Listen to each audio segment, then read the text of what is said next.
Et alors du coup, Michel Boulier, pour Pamiers Citoyenne, est-ce qu'il y a des propositions qui pourraient nous faire un peu rêver ou Arriver. qui nous font un peu, qui nous pourraient nous faire un peu de bien là maintenant, parce que dans les propositions. Alors moi, dans les propositions, je pense que la population doit parler, elle doit s'exprimer. Et alors, parce que la situation de Pamiers, elle se retrouve dans beaucoup de régions. Alors il faut quand même savoir qu'il y a des départements qui sont bien heureux quand même. Hein. Alors je vais prendre un exemple. Il y a 3 fois plus de généralistes dans les Hautes-Alpes que dans l'Eure, par exemple. Dites-moi, le climat est meilleur dans les Hautes-Alpes, apparemment. Les ophtalmos, il y a 18 fois plus d'ophtalmos à Paris que dans la Creuse. Il y a tellement de malvoyants à Paris et si peu dans la Creuse. Voilà, donc on pourrait parler des dermatos. Les dermatos, 28% plus à Paris que dans la Nièvre. Là aussi, on sait peut-être la pollution, je ne sais trop quoi. Enfin bon, en plaisanterie mise à part, il y a des réalités nationales qui font apparaître des injustices de traitement et de suivi des populations. Et il y a aussi, ça fait quand même apparaître que il y a un maillage très irrégulier et qui aboutit à une différence d'accès aux soins. La population n'est pas traitée partout pareil. Or, il y a quand même dans les valeurs de la République égalité. Et ça, elle n'est pas. Elle n'est plus. D'ailleurs, il y a un rapport récent qui est sorti. Alors, c'est vrai que je suis encore dans le négatif, mais je suis désolée. Il faut quand même suivre l'actualité pour avoir quand même les yeux en face des trous. Il y a un récent rapport qui dit que la population rurale a 2 ans de moins d'espérance de vie pour les hommes et 1 an de moins pour les femmes par rapport à la population urbaine. Est-ce qu'on peut se satisfaire de ça? Alors, il y a un exemple qui est quand même assez puissant sur les dérives actuelles. Ça a fait la une de la presse récemment, un monsieur qui s'est arraché une dent tout seul, parce qu'il ne trouvait personne. Cette dent s'est infectée, ça a fini en grosse catastrophe, il ne trouvait personne. Alors moi, arracher de dents, ça me fait penser au Moyen-Âge. Et on est en train d'aller vers le Moyen-Âge. Il y a ceux qui vont essayer de se soigner, ceux qui vont essayer de s'arracher les dents, et ceux qui renonceront, et ceux qui vont perdre l'espérance de vie.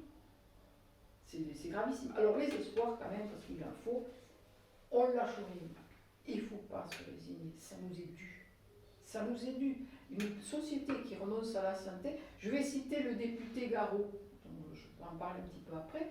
Ce député a dit, très justement à mon avis, là où le désert médical avance, c'est la République qui régresse. Ça dit tout. Ça dit tout, parce qu'en fait, après, l'accès aux soins, ça va être je paie plus. C'est ça qui va se passer. Et ça, c'est pas acceptable. Donc, pour revenir à nos points positifs, au niveau national, il y a un groupe transpartisan de députés qui s'est créé. Alors, ce groupe transpartisan, il y a des députés de tous bords, sauf l'extrême droite. Donc il y a aussi M. Panifous qui a rejoint, qui a participé, il y avait aussi Mme Torine qui avait participé à adhérer à ce groupe transpartisan. Ils ont travaillé sur des propositions. Donc aujourd'hui, il y a 203 députés de tous bords qui ont rédigé une proposition de projet de loi. Ces députés ont engagé donc avec M. Garot, qui est député de la Mayenne en tête de file, ils ont entamé un tour de France pour mobiliser la population et motiver d'autres députés à soutenir ce fameux projet de loi. Il faut absolument que c'est la première fois qu'une proposition de projet de loi émane de députés de plusieurs bords et qui demande du courage, qui fait appel à du courage du gouvernement. Donc ce groupe transpartisan, je vous invite à le regarder là sur les sites, il y a ça s'appelle proposition projet de loi de M. Garot. Il fait des propositions. Il faut absolument qu'on sorte, qu'on évolue vers un maillage territorial juste, pas en fonction de il fait beau ou il fait pas beau, et c'est pauvre ou c'est pas pauvre, voilà. Il propose du conventionnement sélectif, c'est-à-dire que dans les territoires qui sont surdotés, eh bien, il y aura moins de conventionnement et il y aura des aides supplémentaires pour les départements, les territoires sous-dotés. On favorise la délégation de tâches vers des infirmières en pratique avancée. Parce que quand même on évalue à peu près à 30% d'activités administratives qui viennent polluer le temps de travail d'un médecin. Donc ça peut être délégué. Il y a des tâches qui peuvent être déléguées à des infirmières en pratique avancée. Ça se passe déjà dans certains établissements. Ce sont des infirmières qui ont déjà 3 ans d'expérience, qui suivent une formation supplémentaire et à qui donc on a permis d'acquérir des compétences nouvelles. Alors le danger, c'est qu'on place ces infirmières à la place des médecins. C'est pas du tout ça. Moi, je pense que c'est le risque quand même, hein. Mais ça peut être quand même un moyen de dégager du temps de médical, pour que les médecins puissent se donner, avoir plus de temps de libre pour le soin, et non pour des tâches administratives ou de la bobologie ou des petits trucs qui ne justifient pas d'avoir un interlocuteur qui a 10 ans d'études. Bon, après, il faudrait voir, hein, je ne sais pas si c'est peut-être le moment aujourd'hui d'en parler.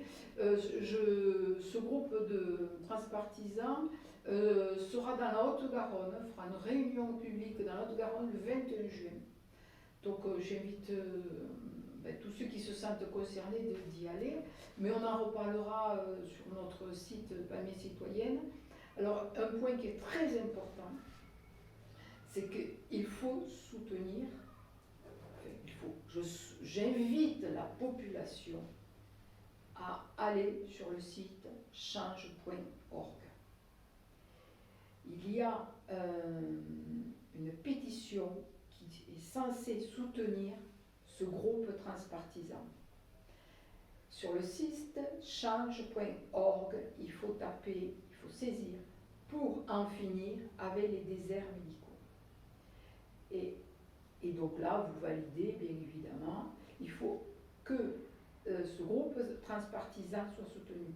C'est rarissime, apparemment ça n'a jamais eu lieu, qu'un groupe se mobilise autant pour la santé. La santé, ça va mal, on l'a bien vu qu'aux dernières présidentielles, tout le monde allait faire des miracles, hein, mais les miracles, on les attend encore. Donc il faut absolument que la population s'exprime. D'ailleurs, la population de Pamiers, moi je l'invite à nous rencontrer puisqu'on va reprendre les marchés. Il faut absolument que les gens viennent signer. Alors aujourd'hui, on a plus de 1000 signatures, mais ce qu'il y a de très important, c'est aussi de recevoir des témoignages. Les gens ont besoin de dire des choses. C'est vrai qu'on n'avance pas beaucoup parce que tout le monde a besoin de dire d'expliquer son problème, mais c'est très important. Parce que nous, après, on va le porter, ça ne va pas rester au niveau local. Bien évidemment, quand je vais reprendre des contacts au niveau départemental, je vais reprendre des contacts avec la région, les députés, bien évidemment, parce qu'il ne faut pas lâcher. Il n'y a qu'une règle, il ne faut pas lâcher.